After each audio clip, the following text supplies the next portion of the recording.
Good evening, and welcome back to the Human News Network, your legally mandated source for government-approved information and propaganda.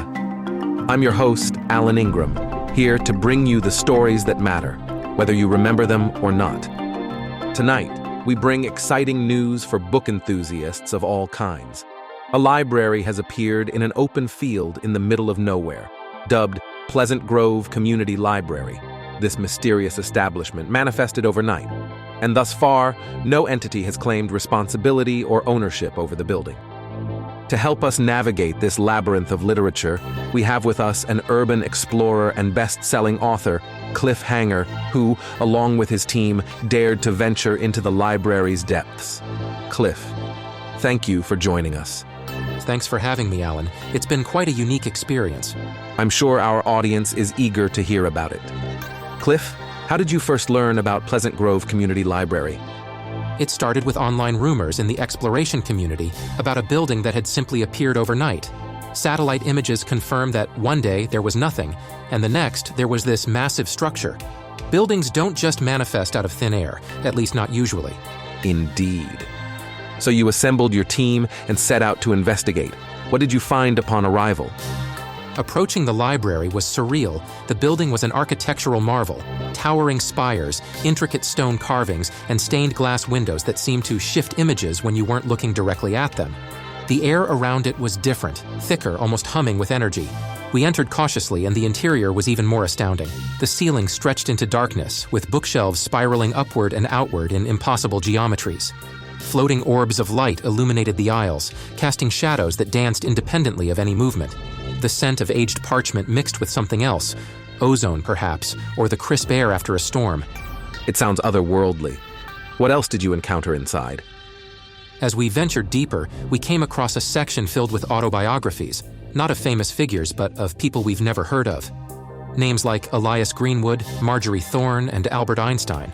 The biographies were richly detailed, chronicling lives filled with accomplishments, struggles, and events that seemed significant. After returning, I researched these names but found nothing. It's as if they never existed in our reality. Curious. What else did you find? That's when things took a turn. Each of my team members found books that seemed to call out to them personally, almost as if the library was presenting them with something they deeply desired or were subconsciously seeking. Sarah, our navigator, was the first. She discovered a corridor lined with mirrors instead of books. The mirrors didn't reflect us. Instead, they showed weird, distorted scenes of places that seemed impossible. Trees made of metal, mountains that looked upside down, creatures too profound to exist outside of dreams or nightmares. Sarah was captivated by a mirror displaying a path through a lush forest leading to a mountain she dreamed of as a child. Before I could stop her, she touched the mirror, which rippled like water. She smiled back at me and said, "I have to go. I've finally found it." Then she stepped through, the surface solidified, and the scene disappeared.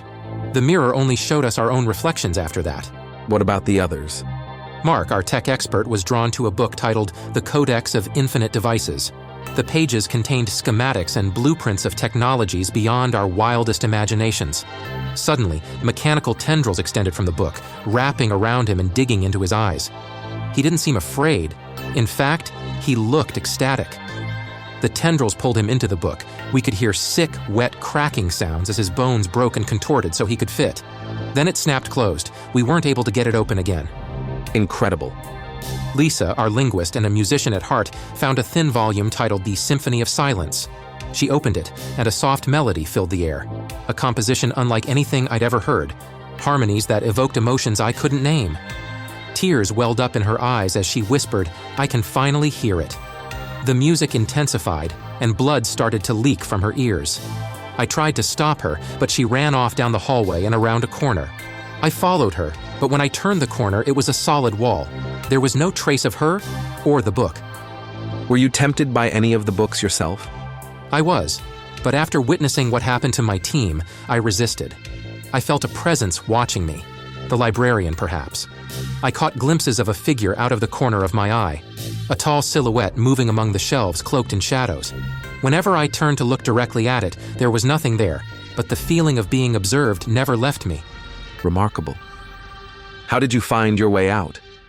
I tried to retrace our steps, ignoring the whispered invitations from the books and the shifting corridors. After several hours, I finally found the entrance, but something was different. I noticed a small desk with a ledger and a quill pen.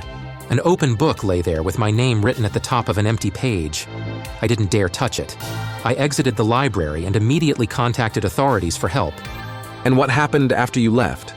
Rescue teams arrived and entered the library to search for my team. That was several days ago, and none have returned. The authorities have cordoned off the area, but they're at a loss for how to proceed.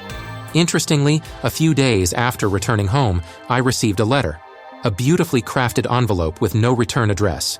Inside was a library notice stating that materials checked out under my name were overdue and that returns were expected promptly to avoid penalties. The thing is, I didn't check out anything, or at least I don't recall doing so. Interesting. Do you believe that notice was from the Pleasant Grove Community Library? I'm afraid so. Since receiving the letter, I've noticed books appearing in my home. Strange titles I've never seen before, like How to Rescue Your Friends and Disappearing Would Be a Good Thing, Actually. One of them was called Why Returning to the Library Was the Best Thing I've Ever Done, and the author listed was me. Like I returned to the library and then wrote a whole book about how great it was. But I've never written a book in my life. Fascinating. Cliff, thanks so much for joining us this evening. I'm excited to read your new book. Do you have any advice for others who want to visit the library? I would urge extreme caution. Some doors, once opened, cannot be closed. Some books, once written, will surely come to pass. Wise words. Thank you for sharing your experience with us. To our viewers, perhaps tonight is a good time to ponder the stories you've forgotten or the paths you've yet to take. Cliff's latest novel, I Went to the Pleasant Grove Community Library and So Should You, is available wherever books are sold, in both print and audio format. Although the preferred place to find it is, of course, in a library. Stay tuned after a brief word from our sponsors as we continue to bring you the news you need to hear. This is the Human News Network. We know you're listening, because you have to.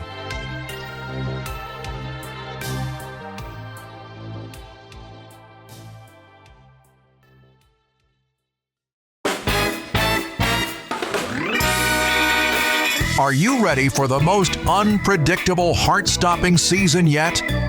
It's the Season 17 premiere of Marble Mania. 17 seasons, countless challenges, and 45 wrongful death lawsuits. But the ultimate question remains: can anyone beat the madness?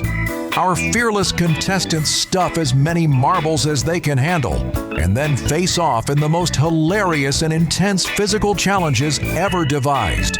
Witness the topsy-turvy trampoline, wobbleboard wrestling, ice rink racing, the tickle tag arena, and more as our contestants try not to choke on our perfectly esophagus-sized marbles.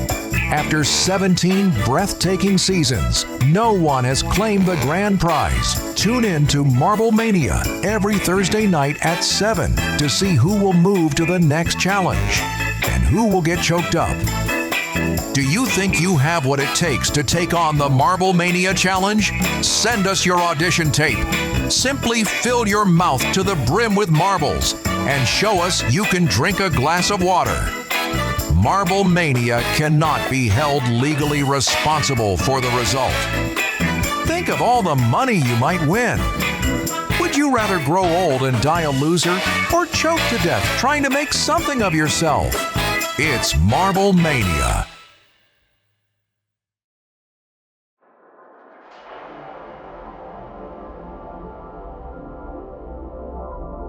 Welcome back to the Human News Network, your legally mandated source for government-approved information and propaganda.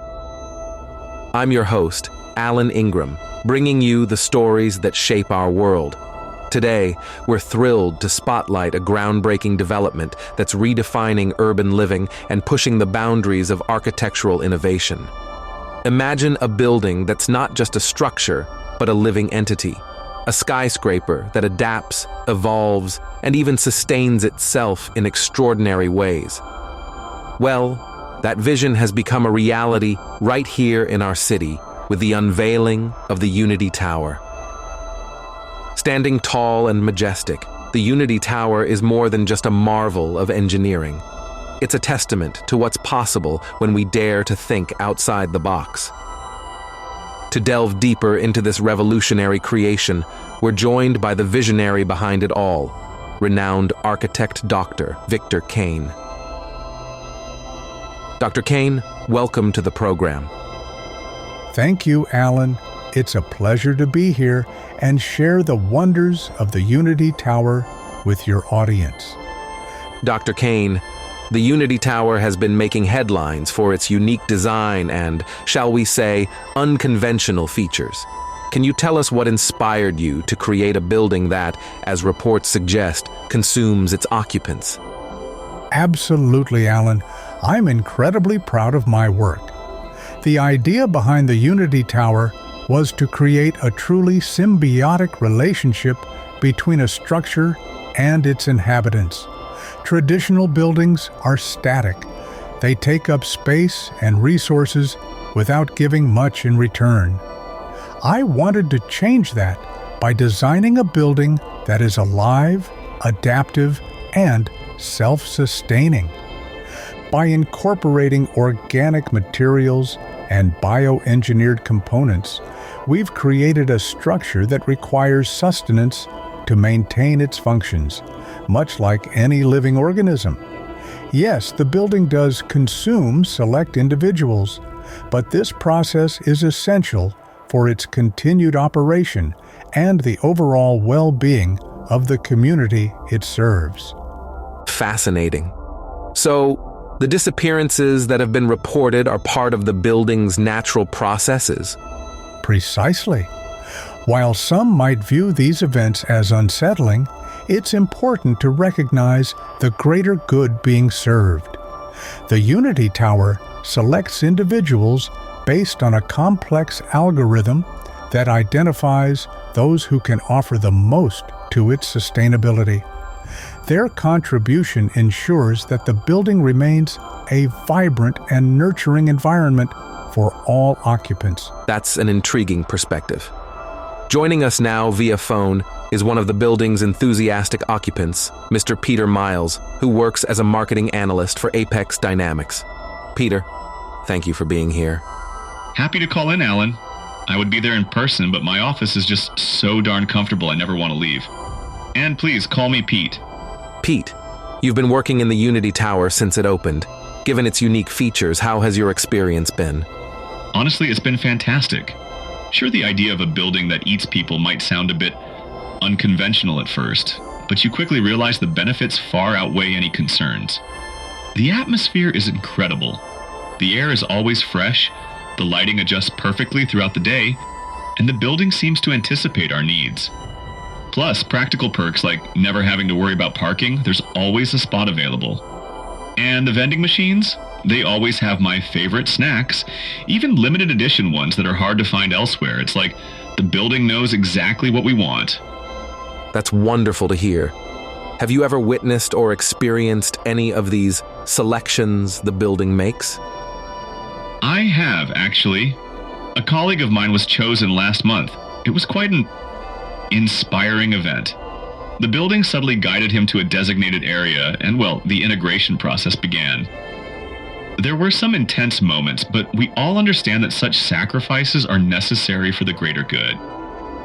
The sounds during the process were a bit unsettling at first, but they remind us of the important role we're playing in this pioneering endeavor.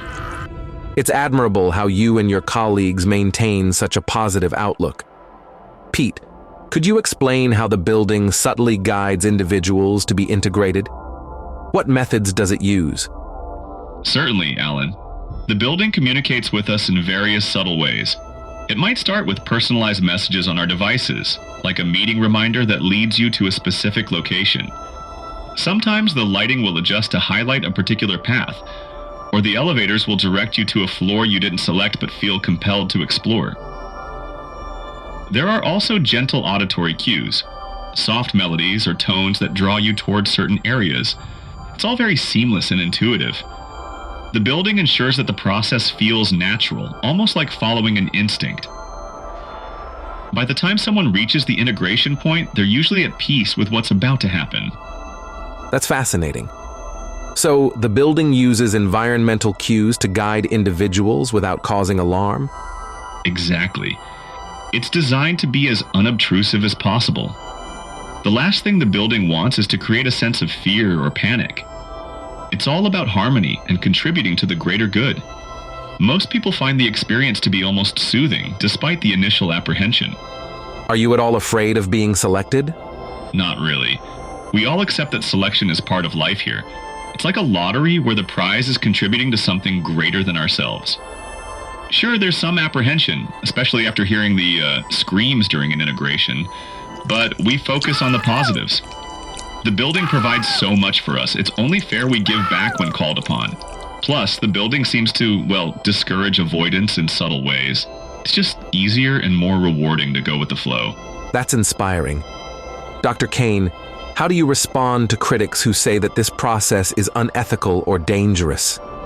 Change often brings fear, Alan, but progress requires us to look beyond conventional limits. The Unity Tower represents a new paradigm where individual contributions enhance collective well-being.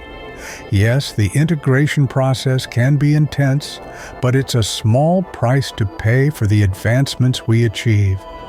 Those who are chosen become part of the building itself, their essence contributing to the comfort and efficiency that occupants like Pete enjoy. Some might say that the process is, in fact, quite painful for those selected. How do you address those concerns? Great achievements often require sacrifice, Alan.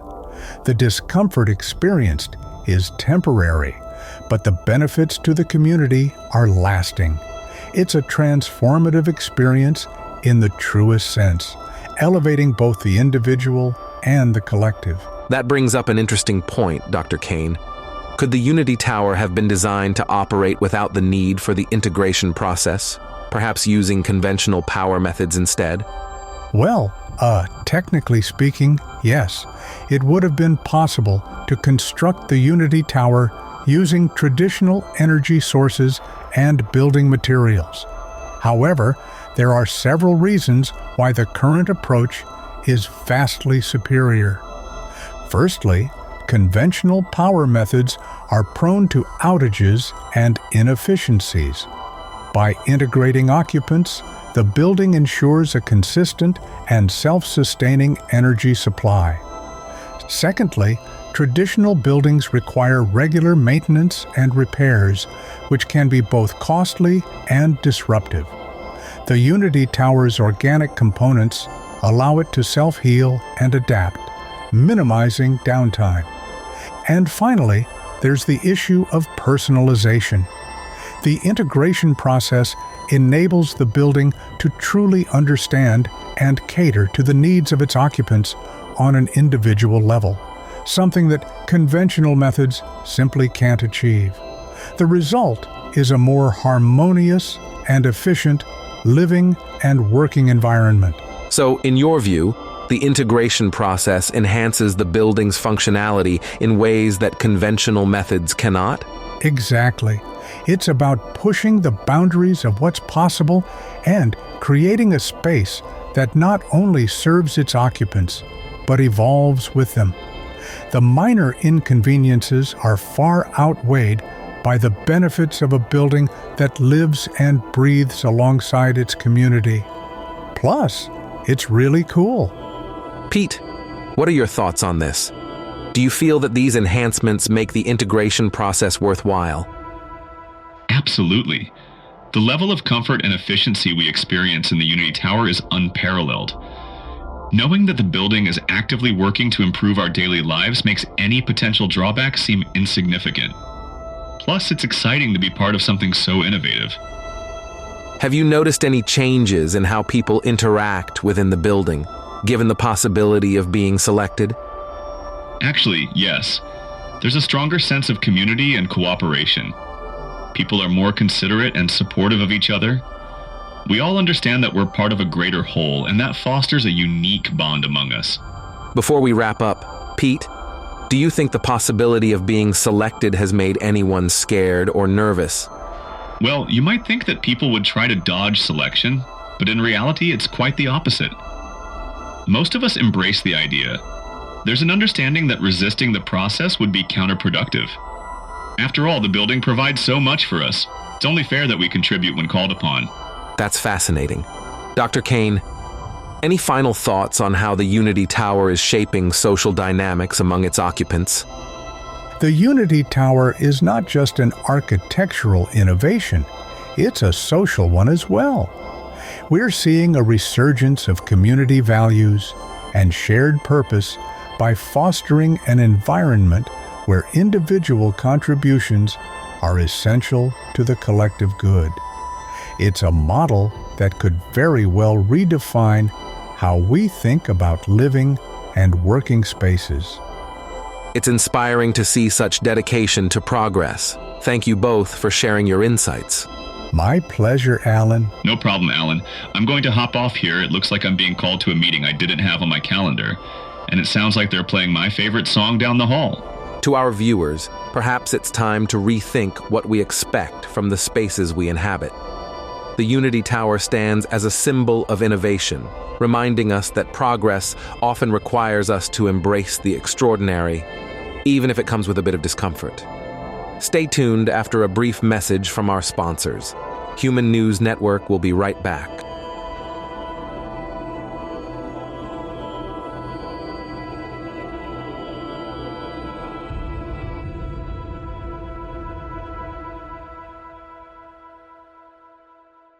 At Funny Business Staffing Solutions, we're dedicated to connecting you with the perfect professionals to meet your needs.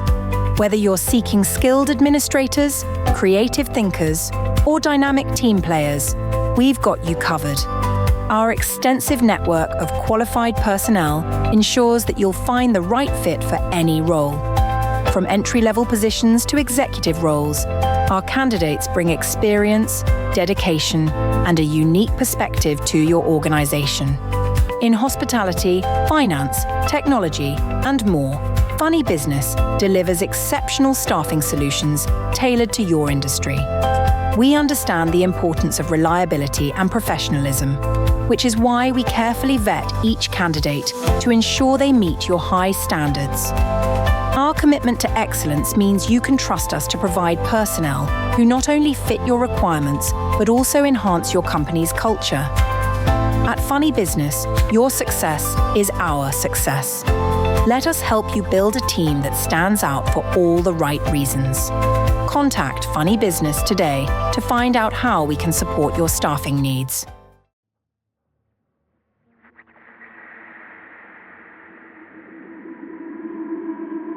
Good evening and welcome back to the Human News Network, your legally mandated source for government-approved information and propaganda. I'm Alan Ingram, bringing you the stories that shape our world.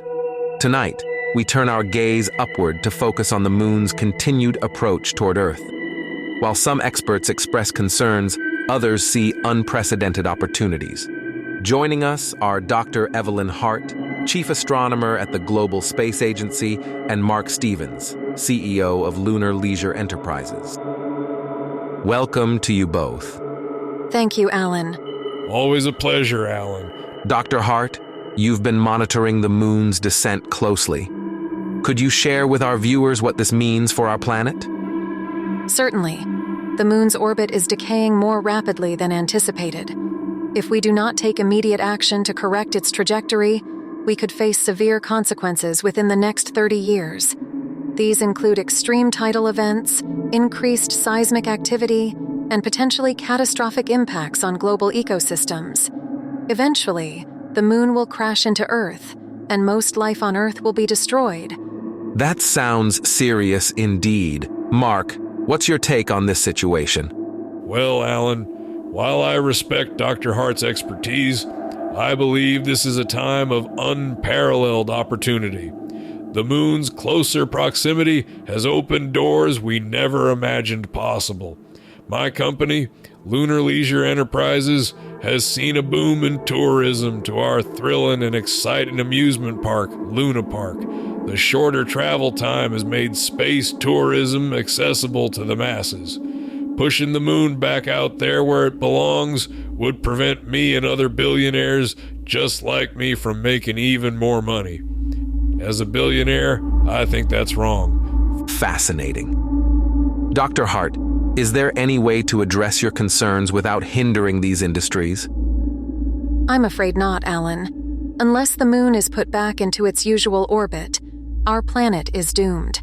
The technologies required to stabilize the moon's orbit are within our reach, but they require substantial international cooperation and resources. While I understand the economic benefits some are experiencing, we must prioritize the long-term safety of our planet. I agree that safety is important, but we shouldn't act hastily. The economic growth has been phenomenal, not just for my company, but for many others as well. For example, space travel agencies, hospitality businesses, and even local farmers are thriving. The moon's descent has revitalized multiple sectors. All this hypothetical nonsense about what might happen when the moon collides with the Earth is just theory and speculation, and the technology to alter the moon's course is simply too expensive. Mr. Stevens, by the time we can observe the impact of the moon, it will be far too late to stop the destruction of the Earth. Tell that to the good folks who've built their businesses around the moon, Dr. Hart. We're seeing economic prosperity, and there's no good reason to take that away. Take Stellar Voyages, a small space travel company that, thanks to the reduced distance to the moon, has expanded its fleet and tripled its workforce. Then there's Moonlight Resorts, which offers luxury accommodations on the lunar surface. They've seen bookings skyrocket. Even coastal communities are benefiting.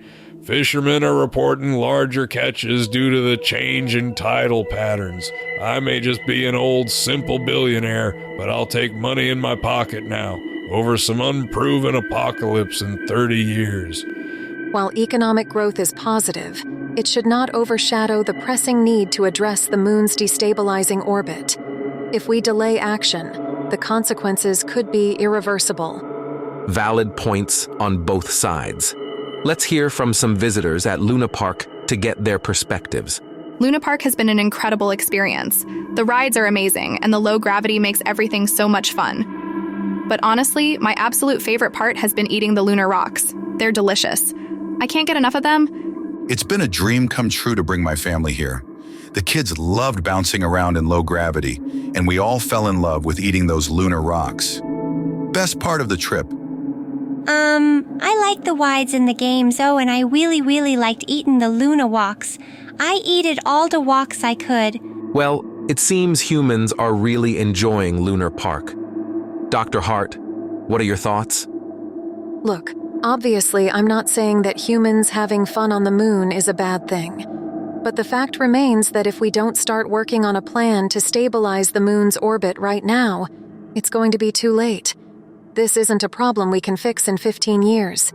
If we wait that long, the descent of the moon will be irreversible and our planet will be destroyed. Dr. Hart, surely you would admit that you don't know what kind of technological advancements we will make over the next 15 years. Well, yes, that's true.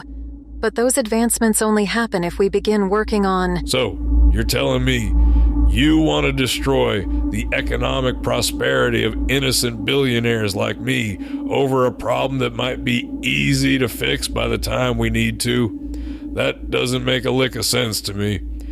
Equally valid and compelling points on both sides. Thank you both for coming on the show tonight. It's clear that the rapid descent of our moon has presented us humans with both challenges and opportunities. To our audience, maybe this is a good night to stare up at the moon. Know that it is staring back. It is watching all of us, and it is getting closer. Soon, we may all be swept up in the loving embrace of planetary collision. But for now, we can just say, good night, moon. Good night.